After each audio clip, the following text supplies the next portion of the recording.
Welcome to Solo Parent Strength, Navigating with Resilience, the podcast that celebrates the incredible strength and resilience of single parents. Your host is Nancy Kem, and she's honored to join you on this journey of empowerment. In each episode, we'll dive into uplifting stories, offer practical advice, and connect you with valuable resources to support you in your solo parenting journey. Together, we'll rewrite the narrative of solo parenting and forge a community built on strength and empowerment. Let's dive in.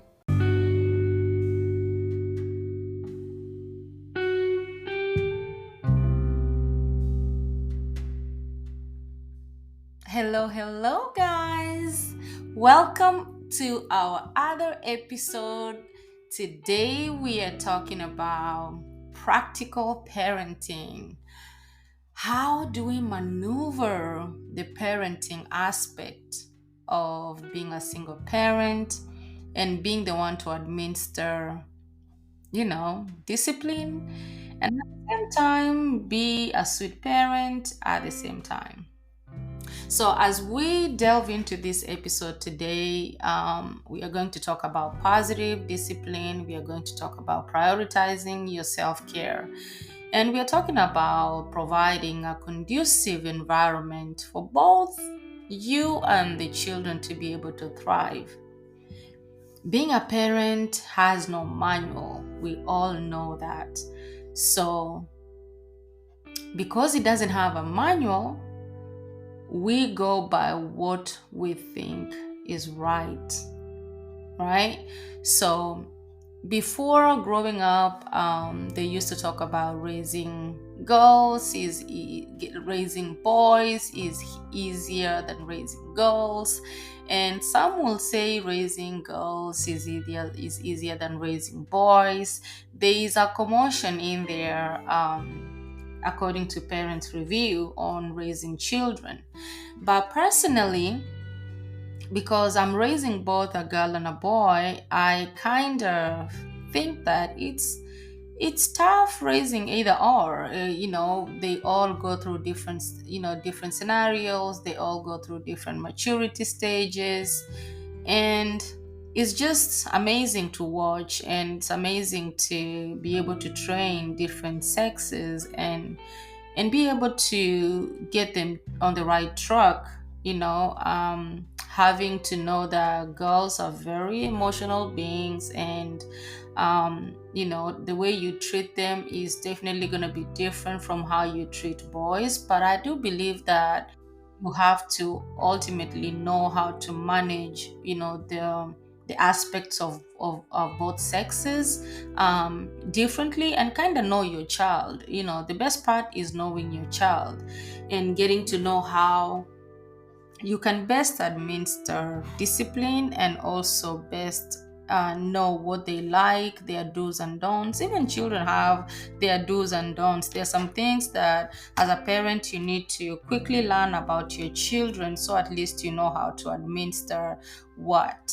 So with children, I've come to realize that personally, children don't like yelling. Children like to be spoken to and to be told what to do when they are not in that act of being, at that moment when they have done something. That's not the right time for you to go in and yell and discipline them. That's something I've learned from my kids. I don't know about your kids. So with my kids, I've realized that once they do something, of course they're already in shock. So I'm not gonna go dive in right there and start yelling and start shouting discipline or doing something to make them understand that what they have done is wrong. So what I've decided to do personally is to be calm, especially when they have done something that I don't want them to do. So at least they can take that moment to self-reflect. They know that what they have done is wrong, but I also want to give them that time to self-reflect, because self-reflection and self-knowledge and self-teaching is way more advantageous than when you shout at a child exactly the moment they have done an offense. And I'm going to explain myself a little bit here because some people might not agree with my method. It's my method, right? So everybody has their own method. I'm just pretty much, talking about my methods and the methods that I have used. And of course, we can all learn from one another.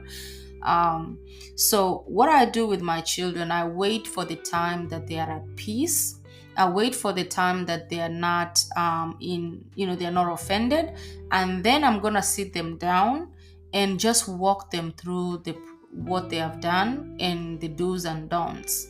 At that particular moment, their ears are ready to hear, and they don't know that you're going to come up with a disciplinary method when they're happy and jovial. So whenever they're happy and jovial, it's easy for them to soak in the information that you're trying to give them. And when you're disciplining a child, be more so wary that they have feelings too, and they keep words that you say. Words that come out of your mouth, they can never go back. When you're upset, don't discipline your child when you're upset, because you're going to end up saying things that you don't want them to keep in their heart. And that is the moment when your spirit is offended, you can say whatever you want to say. So I kind of started to take this information in, and I learned that from my mother. She always says that don't tell me something when I'm offended. Wait till when I'm happy and then talk to me. So I try to practice that with my children a lot, so that I get them to understand what they have done that is wrong and how I can correct them in the best way possible, not having to use words that they can hold forever against me. So I try to talk to them when they're happy, and at that time they can be able to be free with me and tell me, I want to know why you did this, I want to know why you did that, I want to know your thinking process, I want to understand you. So my child will sit down with me and they'll break down with me how they feel and how they want to be handled in that particular situation. So in that moment, I'm able to administer discipline in a very stern manner, but also very loving. And also the children are able to hold on to this information for a while, because they know when my mom talks like this, she's really, in that mode of discipline, but not as an angry person, but as a loving parent. So that's how I personally discipline my children, especially when they have done something really wrong. And when it's just a minor mistake, I correct it right there and then, and we move on. But if it's something major, I want to have a sit down, I want to understand how they are thinking, I want to understand how they are processing, so that I know how to administer the discipline that I want to administer. And personally, I like to explain things, I like to have a bigger picture. I want to make sure that I ask questions that can trigger their mind, so that they can be able to think it out.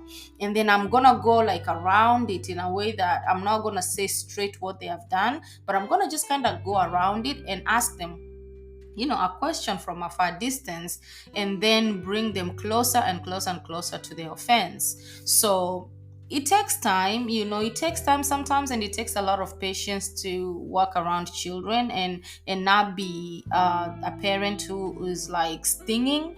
I also went through that growing up with parents who are like really stinging with words, and these words, you tend to hold them in your heart for a very long time. And even though we never used to understand why our parents use these words, sometimes parents go through their own pressure, and then they insert their own pressure in the disciplining of the children. And that does not really help a child to change or mold themselves. It kind of brings a little bit more of depression and trauma into a child's life. So I've been through that discipline, that harsh discipline, that beating, that yelling, that cursing, and calling of names and all sorts of things. And I realized that, I'd wish that when I grow up, I'll train my children this way. I'll wish that when I'm an adult, I'll act this way. So there are so many things that I learned that I can do that are good from my parent, and there's some things that I learned that I cannot do with my children. So this was one of them, and I'll wish that most parents can just take a little bit of one thing or the other, and kind of add that onto their concussion on how they are parenting their children, and use it to benefit them and also benefit their children, because you're going to live with your children for a very long time, and you don't want your child to be holding a grudge against you that you have no clue of, just because of something that you spoke about when your emotions were high, when you were mad, when you were upset. Sometimes there's some things you would have said then that you wouldn't have said when you're calm. So always try to be calm first before you discipline a child, because they are still your children. There's nothing you can do to change that. All we need to learn is to be able to discipline them and also nurture them. You have a great heart so they don't hold resentment, and this will allow a lot of things that will come as a gate pass that you have opened for your child's life because of the resentment. Some children act a fool or become undisciplined because of some resentments that they are holding against their parents, and that can cause a child to make a decision that they shouldn't have made. But because they have opened up that gateway, that resentment, that bitterness, that hurt, now it allows other kinds of characteristics or other kinds of problems to start coming to this child's life, because there's a gate pass that has been opened. And most of the time, being someone who loves God and likes to listen to things of God, I've learned something that is really, really major in my life moving forward as a parent. I've learned that the devil holds us hostage. He holds us hostage because of the pain that we have been through. And through that pain, he can get in there and have an open ground to be justified in his, whatever it is that he brings on to fight you with. So the devil likes to maneuver through pain. He will remind you about the pains, he will remind you about the traumas, he will remind you about the open wounds that you have in your life, and he will use that against you. He's not going to use that for you. He's going to use that pain against you, because he knows that God wants you to be forgiving. So he will instill unforgiveness in your heart, which is bitterness and resentment. And then he knows that you are not supposed to be resentful of other people, meaning you have not forgiven them. So he will use those grounds to have power and authority in your children's lives to bring about disobedience, to bring about drug abuse, to bring about all sorts of things that children will be open to do. So sometimes you may think that your child is disobedient, or your child is unruly, or your child is misbehaving, and you're taking that off of other people. Maybe you're bouncing that on either the school they're going to, you're bouncing that off of the company they keep. But we do forget that the children learn a lot from us as parents, and the things that we do at home and how we behave and how we treat them can really, really open their hearts to a lot of potholes that will allow the devil to attack them in the background without even our own knowledge. So we need to look into how we can parent our children from a loving perspective, from a place of love. Don't curse your child if you don't want that curse to land. As a parent, you have the authority over this child. So anything you pronounce over this child can stick on this child. So refrain, even when you're upset, refrain from calling your child out of their name. Refrain from telling your child that they are stupid. Refrain from calling your child that they are dumb. Refrain from calling your child outside their name. Because this label that you give this child, whatever you emphasize on, you amplify it, and you make it really big. So if you keep calling something that it's not as if it is, guess what you're doing? You're building faith in the wrong territory, which is now fear, which is now hatred, which is now something that you're calling this child upon. And that which you're calling upon is what is going to happen to this child. So I want to emphasize, and this also goes to me, I want to start emphasizing on calling my name, calling my children positive stuff. I started that with naming. So calling children positive stuff whenever you're arguing with them, or fighting with them in a positive way, not the negative way. So at least we can build children who are not emotionally tortured, who are not emotionally traumatized, because emotions is what makes all of us make decisions. Whether we like it or not, emotion plays a really big role in our decision making process. Emotion is your soil, is your ground. So anytime you make a decision, emotions have to be involved. Emotions are the one in control of your thoughts. So how you feel is how you're thinking. People say, okay, suppress your emotions, suppress your emotions. Emotions will always be there. It's a high time we start learning to know how to nurture our emotional being, our emotional self, so that we can be able to make great decisions. So the same way we are raising these children, we are raising these children with an emotional stability that will allow them to be able to make good decisions as adults or even as kids.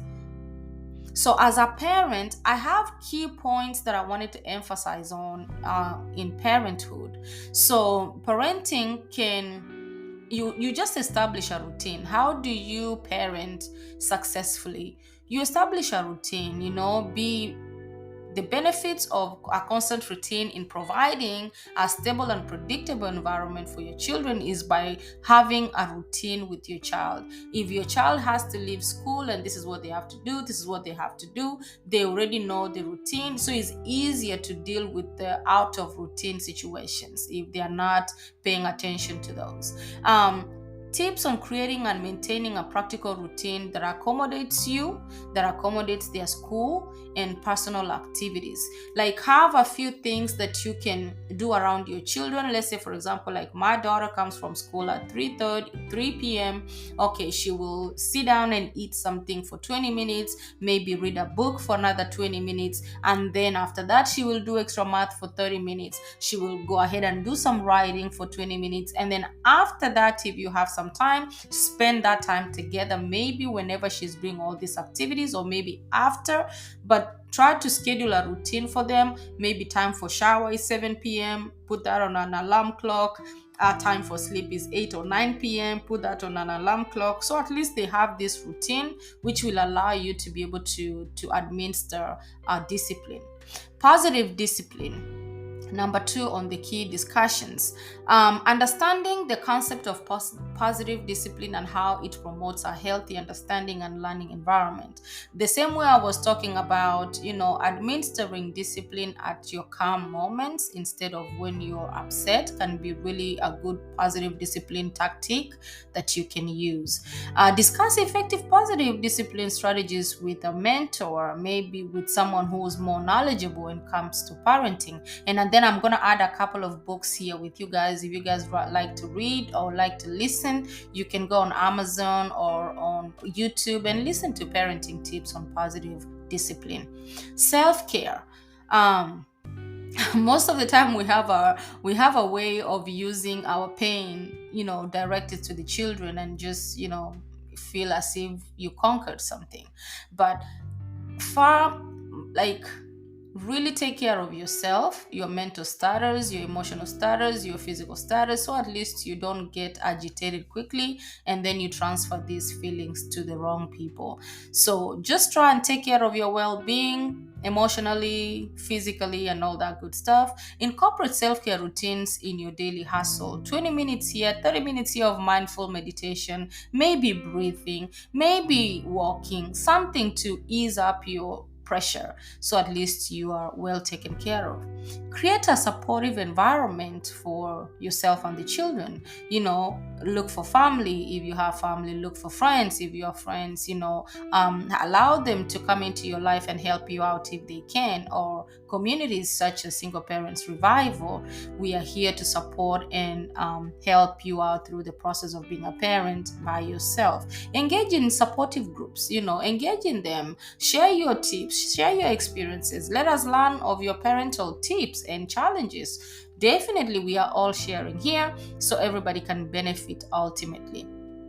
educational engagements. Find an educational growth while managing work and household responsibility. If you can be able to outsource, maybe tutoring, maybe counseling or something like that, just to allow you to be able to do what you can do best, and then allow the person who has that expertise to do what they do best, to help you around with disciplining or parenting the children. And also explore resources, books, read a little bit here and there, because all of us are parents and we don't have a manual. So sometimes pray or look for resources that can help you to become a good parent or a better parent. Maintain work-life balance, revisit some of your strategies and how you balance your work and life, and see how you can be able to incorporate your children into your work and life balance. Spend more time with your children, get to know your children, bond with your children, look for bonding activities with them, and stuff like that. So, in conclusion of practical parenting, is about creating a balance that caters to a well-being of both the parent and the children. Through the process of positive discipline, self-care, single parents can navigate the challenges with resilience and providing a nurturing environment for their children. This episode aims to equip single parents with actionable strategies and supportive community that shares the journey of practical parenting. Join us as we unveil the avenue of effective and joyful parenting amidst the demands of a single parent. I love you all and thank you so much for joining as we share this unscripted and raw communication with you guys. Love you guys. Until later. See you then. Mwah! Thank you for joining us on this episode of Solo Parenting Strength. Remember, you are never alone in this journey. If today's episode resonated with you, please consider sharing it with other single parents who might find solace in our supportive community. Remember to subscribe, rate, and leave a review on your preferred podcast platform. Your feedback enables us to reach more single parents who may need this beacon of strength. Until next time, always remember, the strength you seek resides within you. Take care and keep thriving. Solo Parent Strength, Navigating with Resilience is produced by Single Parents Revival. For additional resources and community support, visit our website at www.singleparentsrevival.com. We're grateful to have you as part of our empowering community. Thank you for being here.